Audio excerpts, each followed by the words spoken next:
Actress and podcaster Jennifer Welch had some strong reactions to the town hall interview that Erica Kirk did on CBS last week. In that interview, Erica Kirk called out those who she feels have tried to justify her husband Charlie Kirk's murder. But Welch, speaking on her podcast with former CNN host Don Lemon, my favorite people, took issue with her framing of the issue. Let's watch. The person that I heard that justified his death was him. He's the one that said on tape that if school kids die, but it means he gets to have a Second Amendment, then that's what it's going to be. He's the one that justified it. And I believe at the time of shooting, he was talking about gun violence at the time. For context, Welch was referencing a quote from 2023 where Charlie Kirk suggested that although deaths from gun violence are unfortunate, he still believes it's worthwhile to have the Second Amendment. And the conversation continued with Don Lemon agreeing with Jennifer Welch's point. I don't know anyone that justified Charlie Kirk's death that said, oh, yeah, I'm so glad that he died and he deserved to die. I don't know anyone who said that. Now, the internet can be cruel. I will agree with her on that. And you know that. Folks in the comments can be cruel.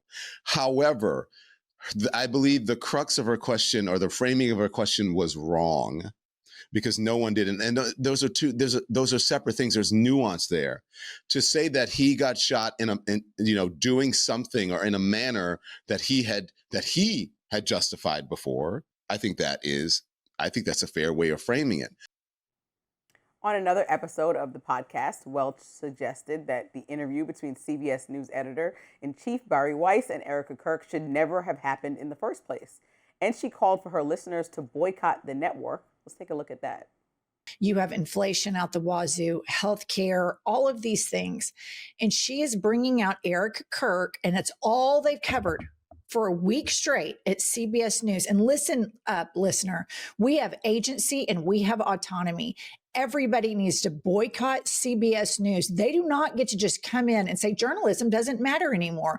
We are going to do a propaganda channel. Well, they can do it, but they can't do it without our money. They cannot do it without our money. They cannot do it if we apply pressure to those advertisers. What a miserable human being with a soul rotting from the inside and a voice I cannot stand. Charlie Kirk did not justify the deaths of anyone. What he said was that we're going to have a Second Amendment, even though people die from guns. We have cars, even though 40,000 people die in car accidents every year. We don't say ban all cars. We can talk about ways to mitigate the harms associated with it. That's fine.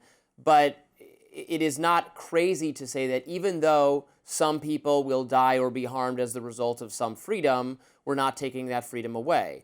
Are liberals arguing that now, that everything that causes any ancillary harm anywhere should be banned or should be taken away? Of course not. So he was not saying it's good or they deserve to or it should happen. So their framing on that was just appalling to me. And no, Don Lemon, thousands of people, maybe millions of people said it was good that Charlie Kirk had died.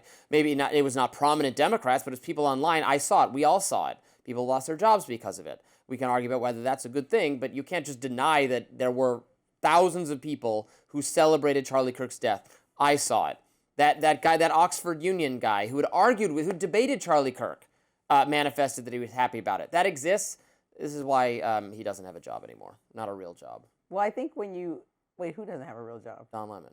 Well, you think that the internet is by far more popular, like Megyn Kelly doesn't have a job then because she does the same thing as Don Lemon. That's not a good argument for you, I'm being especially. Because he sucks. Fine. I don't think he sucks. But if we just go back to the beginning, now, if you are the parents of, let's say, the children of Sandy Hook, or if you are somebody who attended Brown University, and then you see a prominent speaker like Charlie Kirk say something after you've lost a loved one to gun violence that sounds adequate if you're stepping away and you support the Second Amendment from any conversation, but somebody asks you a question within a context of how many people have been affected, and then you get into the individuals that have been affected by gun violence, specifically mass shootings, and you still say, I wouldn't take away the Second Amendment. Well, if somebody says that in response to Charlie Kirk's death, which some of them were way more egregious statements than that, then you can't be upset if that's the response. It should be like, no, he shouldn't have. Well, somebody had a gun and somebody shot him, right? So if you're just pulling out the exact fact of what happened,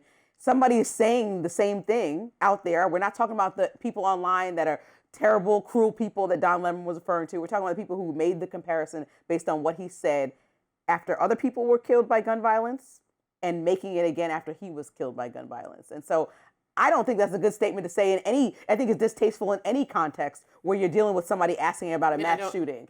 But I don't think the solution is to completely get rid of the Second Amendment. But I also don't know that. And we're not going to, so it's not a, it's exactly. A fanciful there are many solution. things that, so maybe a better response to a question like that is time to review red flag laws because they work well in places like Florida. Or, there's plenty of ways that many people have answered that question over the years. But Charlie Kirk had a very direct way to answer things and often just move forward with his first thought, it seems to me, as I watched him more because of what happened recently. People use guns to protect themselves fine, from I know, gun I'm just saying that's what well. he actually said when someone asked him a question about that. So if someone says that again, you can't be mad that their response is exactly as his would be.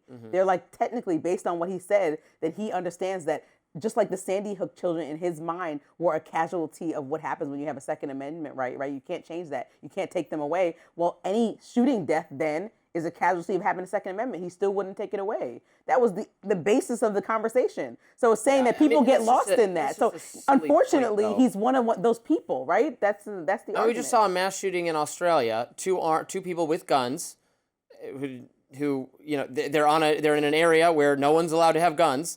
Oh, they broke the law. They have the guns. Nobody else has any guns. And Nobody can challenge them. Immediately having a conversation about making gun laws, which are already some of the strictest in the world, even stricter. But you see how that would be a stupid response? But Australia hasn't seen an issue like this in decades. What if you could have stopped that if one of the people on the beach was armed? I mean, now that brave bystander went and confronted them. That's good. I'd rather he be armed than not armed. But Australia has way less gun violence than the U.S. Hasn't seen an incident even close to this, remotely close, in years. And so we've seen incidents like this almost monthly. What do you mean? We see mass shootings often. No, that is false. How often do you see mass shootings? You want me to pull it up in the U.S.? How many we've had this year? Is mass over how many? How many mass shootings has the U.S. had? There have been a couple dozen in the last 50 years. What are you classifying as mass shootings? Those numbers, which you're going to cite, are fraudulent. Why are they fraudulent? I'll explain it to you exactly. Okay, please. Because they include just crime. This says 380 this year. Yes. So I'm confused. You want me to tell you what that means? Please. So that is not counting a deranged gunman enters a classroom or a mall or whatever. That's what we think of as a mass shooting. Okay. Those things don't happen that often. They stick in your memory when they do, but they don't happen that often. What does happen all the time, because there are people with illegal handguns all over the country, including in D.C., and there are shootings, gang, crime, those kinds of things, where 3 people or more get shot, not necessarily killed, but shot, that counts as a mass shooting. Any incident where 3 or more people are shot is counted as a mass shooting for that database. So that's happened in my neighborhood probably. It happens it's just garden variety crime. But it's just people. My point is that garden variety or mass shootings of 10 people or more, no matter how you mass shootings pick of 10 people or more do not happen all the time. Fine, but they're not 3 people is too much. I'm saying in Australia it barely happens. That's what I'm saying. And they have extremely strict gun laws. I'm not somebody who's pro getting rid of the Second Amendment. Okay, but my partner is from Texas. It has multiple. Okay, but Lindsay, what all you of saying? those, I'm just telling you that this is an argument for people that want to get rid of or make stricter not. gun laws, is because places like Australia don't have gun incidents like we do. But it's not okay. But I would support in the vast majority of those incidences, the person who does the shooting is in possession of a legal firearm because they're a felon and they're not allowed to have firearms. I am for enforcing our existing gun laws. I would arrest every one of those. I would prosecute every one of those people. It's not Republicans who won't. It's not Charlie Kirk type people who won't prosecute them. It's liberal Democrats who won't prosecute them because they're disproportionately poor and disproportionately black, and they won't be prosecuted in the District of Columbia or in Chicago or anywhere else. We don't need any new law. We don't need to say more gun control. The existing law disenfranchises all these people from owning a gun. There's no enforcement of it. They won't do it. Judges won't do it, so prosecutors won't do it. So that's why I get frustrated. It's not, you think that it's a deranged teenager who enters a school and shoots 50 people or whatever. That happens very rarely. We know when Sandy Hook, Columbine, the one in Texas a few years ago. They stick in our memory because they're rare. It's not 300 every Dylan year. Roof.